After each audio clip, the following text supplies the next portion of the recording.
começar de novo. Acho que já é a terceira vez que eu vou falar de alguma coisa relativa à série da Netflix Adolescência. É que agora apareceu mais um dado. Até o Brad Pitt tá agora dentro desta porcaria. Eu falo pra você, viu? Olha, veja só. O Brad Pitt é um dos coprodutores da série.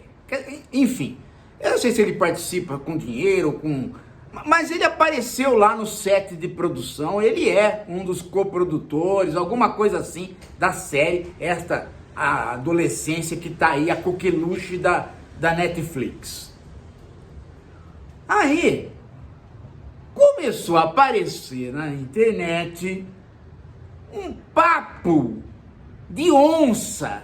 Vocês já escutaram o papo de onça? Vocês nunca escutaram? Existe o bafo de onça, que é de derrubar a pessoa. Existe o papo de onça, que é um papo que não leva a nada. É aquele papo que a onça vai batendo com você e tal. Quando você distrai, ela come você. É o papo de onça. É um tipo de pegada. Então tem uns babacas aí querendo invocar com o Brad Pitt, porque o Brad Pitt teria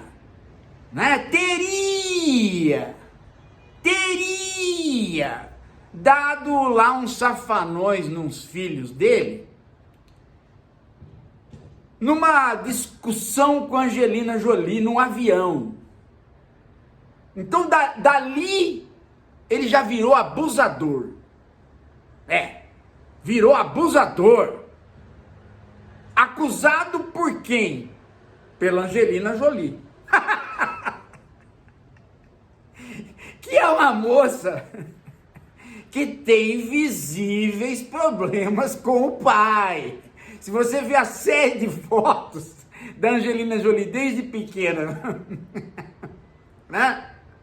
Com o pai, o ator, vocês vão ver que a Angelina Jolie não é lá alguma coisa estável, né? Ela tem problema com o pai, é visível, né? Não é problema, assim, né? Ela tem lá parece que ela sempre quis ser a esposa do pai. E a ideia do pai maldoso está sempre presente. Meu pai, enquanto minha mãe estava cuidando dos filhos, meu pai estava recebendo um Oscar e levou a amante. Sabe uns papos de onça? É a Angelina Jolie. Bom, aí, quando saiu esse quiprocó, ela tratou de acusar o Brad Pitt, que até então era o maior pai do mundo, de repente virou o pai abusador. Só que acontece o seguinte, ela foi para a justiça com este caso, e o caso foi investigado nada mais, nada menos pelo FBI. E o FBI não encontrou absolutamente nada contra o Brad Pitt. Meu Deus, que bafão! Então, fica falando que o Brad Pitt é abusador de criança, é conversa de neguinho na internet que foi abusado. Os passarinhos não contaram essa fofoca. A Mariana tá falando que os passarinhos não contaram essa fofoca. É porque foi no avião, e o passarinho Foi quando? é muito alto para ele voar. E quando ele voa, ele acaba trombando com o avião, faz desastre. Mas veja só, deixa eu contar para vocês. Onde é que eu quero chegar? E aí o pessoal começou a querer invocar do tipo assim, veja só, ele vai ganhar dinheiro com uma série que fala de abuso, que fala dos maus tratos com a adolescência, que fala de uma adolescência problemática, justo ele que é o abusador de adolescente. Aí ele vai ganhar dinheiro com isso. Gente, primeiro, Essa história dele é abusador não se verificou, né? Segundo, a gente precisa começar a pensar, para falar do rabo alheio, no próprio rabo, né? Não é verdade? Será que todos nós, todos, somos pessoas santificadas na relação com os nossos filhos? E será que os nossos filhos são os anjinhos que eles querem parecer? Será? Será que é tudo essa mil maravilha? Se fosse assim, nós não teríamos criado na modernidade uma ciência, né, uma narrativa do tipo da psicanálise gerada pelo Freud, com o complexo de Édipo. Em outras palavras, você querendo aceitar ou não o complexo de Édipo, você nem precisa aceitar. Basta você ter um pouco de bom senso e nem precisa ter lido Freud, né? Embora as pessoas queiram matar o Freud, queiram eliminar o complexo de Édipo de uma vez da face da história, como se, né? Como se que fosse uma imaginação total do Freud, né? Mas mesmo que você não tenha lido nada, vai me dizer que você nunca viu um confronto entre pré-adolescentes e adolescentes e seus pais. E vai me dizer que você nunca viu esse confronto sair lá no braço. Hã? Oh, para com isso. Todo mundo. Uma coisa, gente, é um pai que espanca uma criança. Outra coisa é rebeldia de pré-adolescente e adolescente com o pai, que muitas vezes, né, sai no braço com o adolescente medindo 1,80 m e o pai 1,50 m, né? E isto não é incomum. Não é incomum.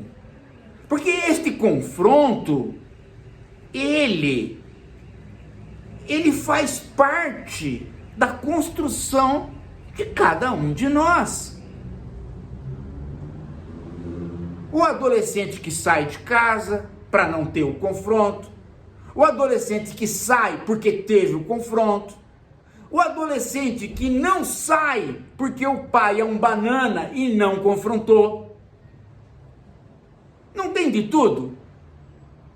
E vai me dizer que essas pessoas que às vezes saem até no braço com o pai, um belo dia você não vê na rua eles abraçados com o pai, sendo os maiores amigos, eles dois. Vai me dizer que você nunca viu ou não vê sempre.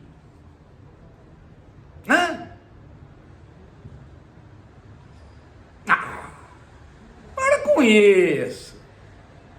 Para.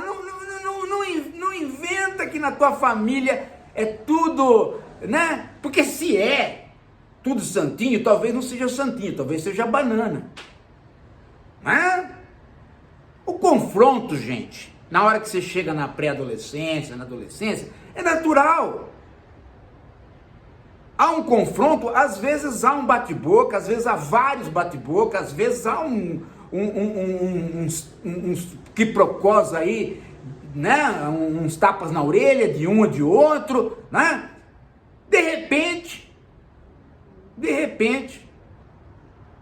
filho sai de casa, tem filhos, vê que não é fácil, volta e fala pro pai, olha, restaura-se a amizade que na verdade nunca se interrompeu.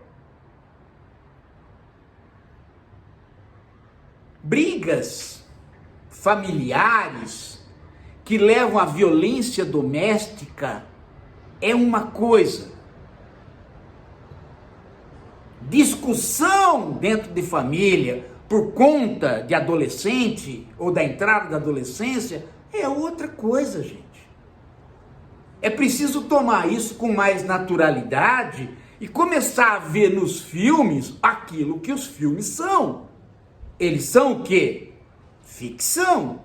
Ah, mas professor, mas essa ficção é muito real, porque veja, aquele adolescente matou a criança matou o adolescente, o sapo pulou em cima dele e matou ele. Calma, gente.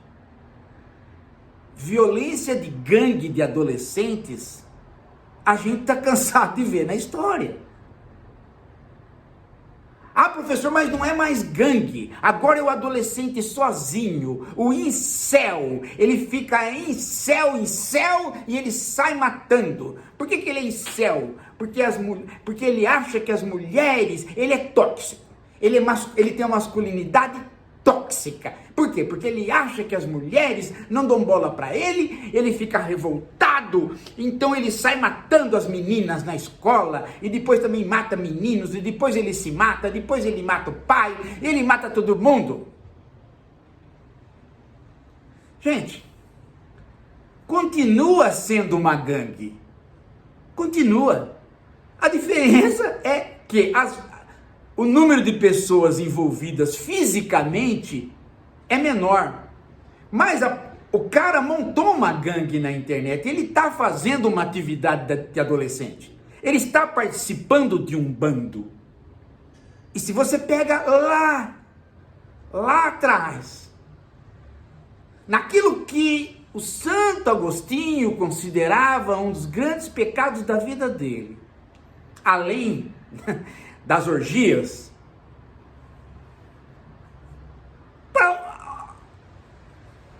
o que ele vai dizer? Se você leu Santo Agostinho a essa altura do campeonato, você já sabe tudo, né? O roubo das peras, né? Ele e uma ganguezinha dele pulavam a cerca para roubar peras. E não era para comer, era para desperdiçar, era para estragar, era para ter o prazer de fazer o errado. E ele dizia, talvez sozinho nenhum de nós tivesse feito aquilo, mas no bando, aos 16 anos, como era gostoso fazer o errado. Santo Agostinho, não estou falando de um cara moderno, estou falando de um cara lá atrás. E por acaso, gente, vocês acham que José ficou contente com Jesus tendo inventado de largar a carpintaria para virar pregador? O José deve ter falado muito bem para Maria. Falou, Maria, né? Tá vendo esse menino aí? Né?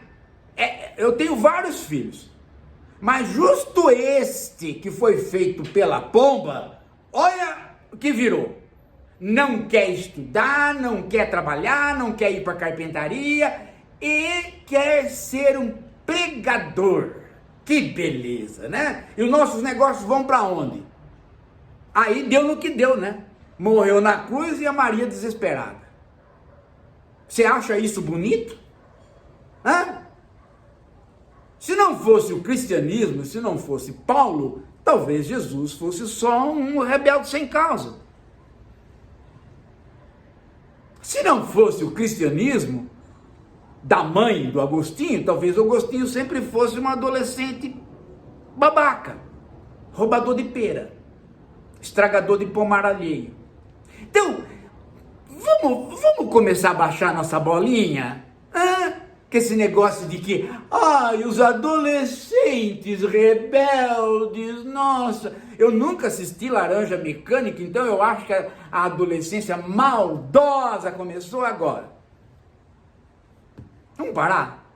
Vamos parar com essa história de masculinidade tóxica para lá, tóxico para cá, tóxico para lá, enquanto o próprio tóxico roda solto junto com a milícia e com o tráfico. Vamos começar a medir direito o que nós estamos falando, a mensurar corretamente, a ponderar corretamente o que nós estamos falando, porque nós estamos hiperdimensionando algumas coisas. E essa tal de masculinidade tóxica está começando a encher o saco. Porque tudo virou masculinidade tóxica, tudo virou misoginia, tudo virou isso, tudo virou aquilo, mas serve para a gente não conseguir entender o cotidiano.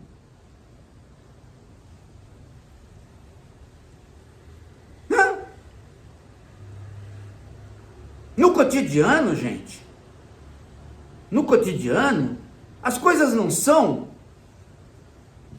o bicho de 7 cabeças. Em alguns casos são, mas na maioria dos casos, gente, não é preciso psicólogo, não é preciso pedagogo, é preciso só ter alguma coisa relativamente comum que existiu no Brasil. A escola que não deixava passar vocações. Eu passei por essa escola pública. Eu tenho a foto dos meus colegas. Tem colegas que cultivaram a amizade daquelas fotos, todas elas até hoje, e eles podem dar o testemunho, todos ali, o filho do carroceiro, o filho do médico, o filho do fazendeiro, o filho do professor. Nós éramos de diversas classes sociais, éramos, né? E cada um seguiu o seu caminho. Por quê? Porque ali na escola, gente, tinha tanta atividade que nunca ninguém virava incel. Nunca ninguém achava que a menina não ia gostar dele. A não ser aqueles que eram homossexuais e depois se descobriram. Mas o mais feinho casou com a mais bonita. O mais bonito começou a namorar a menina lá e casou e está até hoje com ela. Ninguém ficou sem par. Porque veja, se tinha o time do basquete e tinha 12 ali, ficou um de fora, mas aquele um de fora jogava xadrez. Tinha o cara que não jogava xadrez, mas ele tocava guitarra. Tinha o cara que não tocava guitarra, mas ele cantava no coral. Tinha o cara que não cantava no coral e não fazia nada. Mas aí descobriram um belo dia que ele pintava muito bem a própria quadra de esporte. Sem contar, né, aquele cara que todo mundo dizia, bom, esse aí não serve para nada mesmo. E um belo dia descobriam que ele, ao não servir para nada, era o grande organizador de tudo. Organizava a festa junina, servia muito bem para arrecadar as coisas. Cada um, gente, se descobria numa escola que não desperdiçava vocação, só porque o professor da escola pública estava atento, não deixava passar, ficava olhando. E porque tinha uma orientadora educacional. Ah, bom. A Marieta Leoni tinha uma orientadora educacional que era a Dona Lívia, minha mãe. Bem, mas enfim, o certo é, gente, que quando eu vou lá pro interior, para onde eu fiz o colégio, que eu fiz o colégio em vários lugares no interior por causa do basquete, mas num lugar mais do que nos outros. Eu recordo dessa turma que passou pelo ensino primário, pelo ginásio, depois pelo colégio, uma turma que muito homogênea no sentido, homogênea não, muito constante, os mesmos. E a gente vê que todo mundo encontrou o seu lugar, todo mundo teve as namoradas. Veja só, eu tinha lá a entrada do primário para o ginásio, né? Hoje, 5ª série. Então, eu era muito pequenininho. Então, eu ia na educação física, primeiro ano de educação física. Não tinha no primário, não tinha educação física, tinha só na 5ª série para frente. Eu ia na educação física, o professor Pércio punha lá 2 caras grandes para escolher os outros. Escolhia 5 para cada lado e eu nunca era escolhido. Aí, primeiro ano, né? Falei, puxa vida, né? Caramba, não sei lidar muito bem com as meninas, porque não tenho irmã, né? Não sei como é que lida com as meninas, tenho uma timidez desgraçada, gosto de coisas que as pessoas não gostam, e ainda por cima não jogo futebol. Pô, e basquete? Meu pai foi jogador de basquete. Acho que eu vou tentar esse negócio aí. Peguei uma bola, né? Na época ainda não existiam as bolas de basquete, a gente usava a bola de capotão, né? Que era uma bola de futebol adaptada. Fui lá, pá. Um mês depois eu tinha gastado a bola e gastado os dedos. Voltei, aí o pessoal já sabia que eu sabia um pouquinho, né? Então já fui escolhido, já não fiquei na reserva. E aí comecei a jogar. Gente, aquilo salvou minha vida. Primeiro ano que eu fui para a seleção da escola, já apareceu uma menina, uma das meninas mais bonitas da escola, para conversar comigo. Você, né? Já arranjei uma namoradinha, entendeu? Já comecei a aprender a lidar com as coisas. Aquilo me salvou, gente. O basquete me salvou da minha timidez e do meu enclausuramento que ia gerar o filósofo. Mas por quê? Né? Porque eu me esforcei um pouco, mas também porque tinha modelo. Né? Tinha modelo na escola, tinha os caras que jogavam, tinha o professor que viu, né? O professor Pércio viu que eu melhorei, o professor Miguel Baladi viu que eu melhorei mais ainda, aí me pôs na seleção. Pô, bicho, depois fui para clube, fui profissional.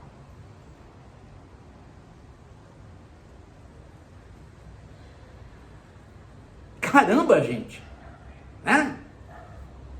Caramba, a escola pública, e igual a mim tem um monte de gente, né? Não tinha o incel, nossa, meninas maldosas, não tinha. Por que não tinha? Professor, mas a internet mudou tudo. A internet mudou o cacete. A internet faz um outro trabalho. A escola continua sendo fundamental. A internet não cruza tanto a escola. Basta o Estado ter um cuidado para com os professores. Já tem a medida de tirar o celular da sala de aula, agora os professores têm que ter bons salários, eles têm que cuidar da infância e da juventude. Na escola pública, o rico é outro problema. Agora, se você não tem isso, não dá. Cada sociedade arrumou um modo de lidar com esta fase chamada adolescência, em épocas históricas diferentes. A nossa arrumou a escola pública, que deu certo durante muito tempo, e dá certo. Agora, se você toma os problemas como eles sendo maiores do que eles são, e se você começa a tomar a Netflix como parâmetro do que você vive, aí, meu amigo. E se você começa a achar que olha o Brad Pitt, aí, meu amigo. Aí teu problema é que você é o problema. Não é o adolescente.